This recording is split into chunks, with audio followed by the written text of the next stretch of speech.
하나님의 사랑과 온천이 넘치시기를 축원합니다. 오늘 9월 15일입니다.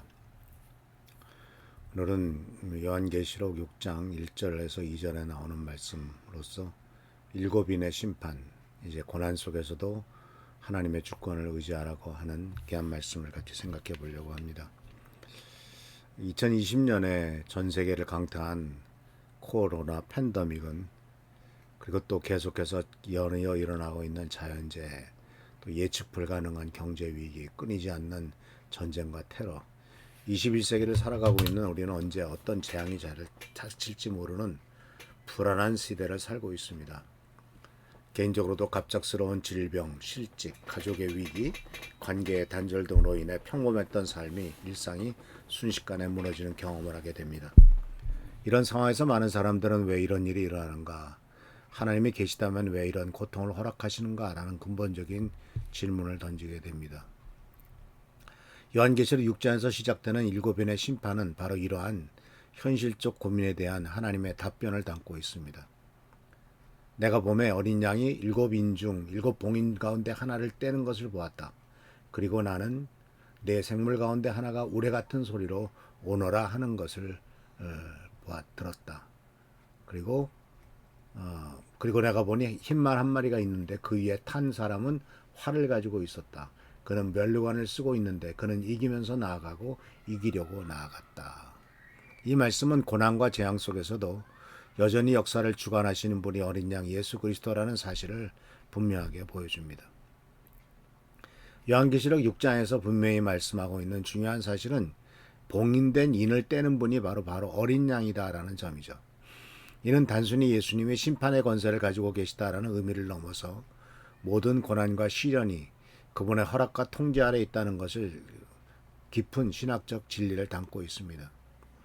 첫째, 인이 떼어질 때 나타나는 흰말과 그 위에 탄 자는 이기고 또 이기려고 나가다라고 기록되어 있습니다. 이는 정복과 승리를 상징하지만 동시에 전쟁과 갈등의 시작을 의미하기도 합니다. 둘째 인에서는 붉은 말이 나와 평화를 땅에 제하고 사람들을 서로 죽이게 합니다. 셋째 인에서는 검은 말이 나와 기근과 경제적 어려움을 가져오고, 넷째 인에서는 청황색 말이 나와 죽음과 음부의 권세를 행사합니다. 이 모든 재앙들의 공통점은 어린 양의 허락이 없이는 일어날 수 없다는 것입니다. 즉 세상에 일어나는 모든 고난과 시련, 심지어 악한 세력의 활동까지도 하나님의 절대적 주권 아래 있다는 의미입니다. 이는 결코 하나님이 악의 근원이란 뜻은 아니고, 악한 세력의 활동조차도 하나님의 궁극적인 계획과 목적을 벗어날 수 없다는 것을 보여주는 겁니다. 현대인들이 가장 이해하기 어려운 것 중 하나가 바로 고난의 문제죠. 선하신 하나님께서 왜 인간에게 고통을 허락하시는가 라고 하는 질문은 신앙인과 비신앙인 모두에게 주어진 어려운 주제입니다. 그러나 일곱인의 심판이 주는 교훈은 고난 자체에 대한 완전한 해답보다는 고난 속에서도 신뢰할 수 있는 확실한 근거를 제시하고 있습니다. 어린 양이 인을 떼신다라는 것은 모든 일이 무작위로 일어난 것이 아니라 분명한 목적과 계획이 있다는 의미입니다. 비록 우리가 그 목적을 완전히 이해할 수는 없을지라도 십자가에서 자신을 희생하신 사랑의 어린 양께서 역사를 주관하고 계시다는 사실만으로도 충분한 위로가 되죠. 또 이 심판들은 영원히 계속되는 것이 아니라 제한적이란 점도 주목해야 합니다.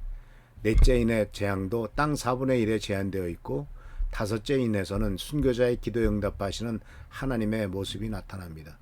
이는 고난이 무제한적이고 무의미한 것이 아니라 하나님의 정의와 구원 계획 안에서 제한되고 조절되고 있는 것을 보여주는 것이죠. 현대를 살아가는 성도들도 이런 관점에서 고난을 바라볼 필요가 있죠. 개인적인 질병이나 경제적인 어려움, 또는 가정의 문제들이 닥칠 때 왜 하필이면 나에게? 라는 원망보다도 이런 상황 속에서 어린 양께서 나의 삶을 주관하고 계신다는 믿음으로 접근해야 될 것입니다. 우리가 아시다시피 일곱인의 심판에서 나타나고 있는 전쟁, 기근, 질병, 죽음의 모습들은 오늘날에도 여전히 현실로 나타나고 있죠. 국제적인 차원에서는 여전히 우크라이나 전쟁, 이스라엘과 가자 지역의 전쟁, 이런 많은 분쟁들이 끊이지 않고, 경제적인 불평등과 기아 문제가 심각하고 각종 질병과 자연재해가 인류를 위협하고 있습니다.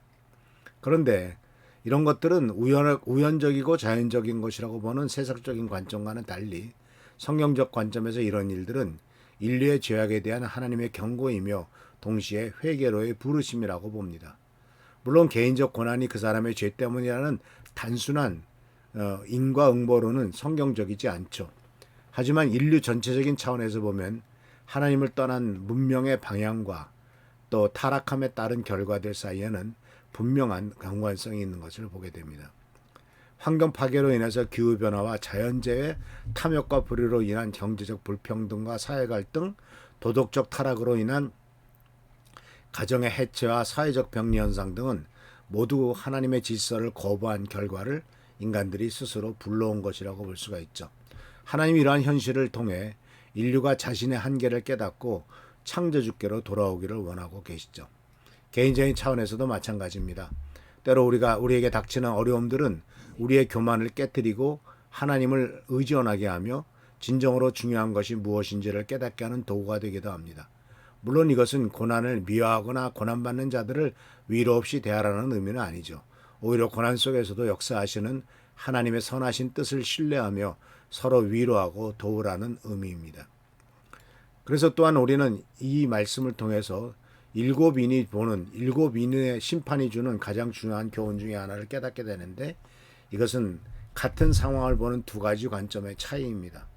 믿음이 없는 자들은 재앙과 고난 앞에서 절망하거나 원망하고 인간적인 방법으로만 해결책을 찾으려고 하지만, 반면 믿음의 눈을 가진 사람들은 동일한 상황 속에서도 하나님의 주권을 인정하고 그분의 선하신 계획을 신뢰합니다. 이러한 차이는 단순한 낙관주의나 체념이 아니라 현실에 대한 근본적으로 다른 해석에서 비롯되죠.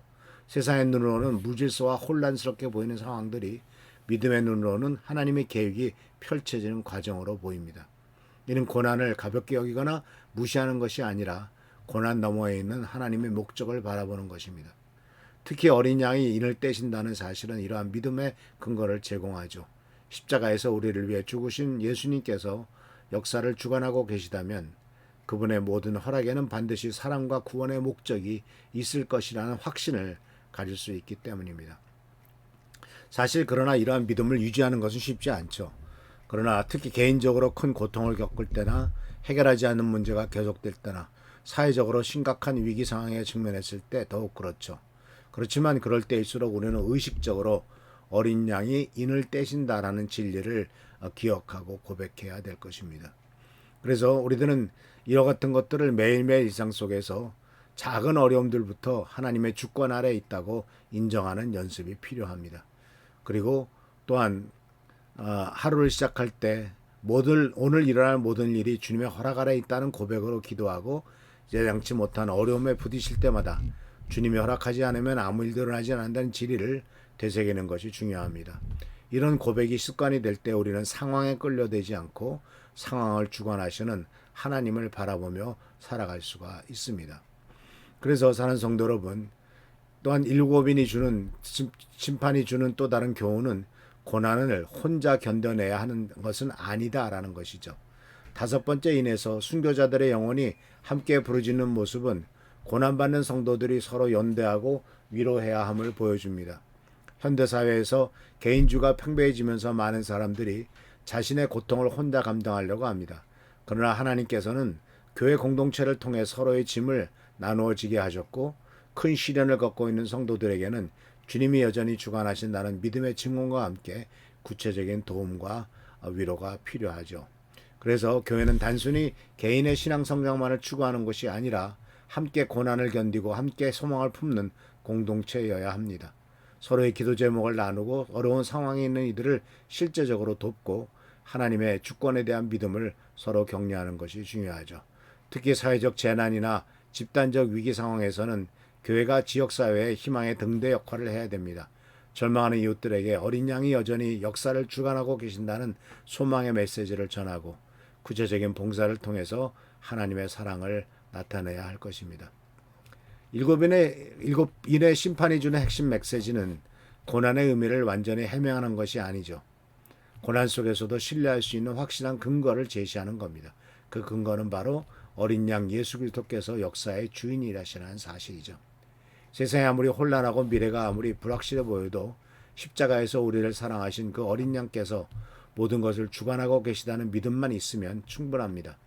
이 믿음 위에서 우리는 두려워하지 말고 절망하지 않으며 서로를 위로하고 격려하며 살아갈 수 있습니다. 주님, 이늘 떼시는 어린 양을 바라봅니다.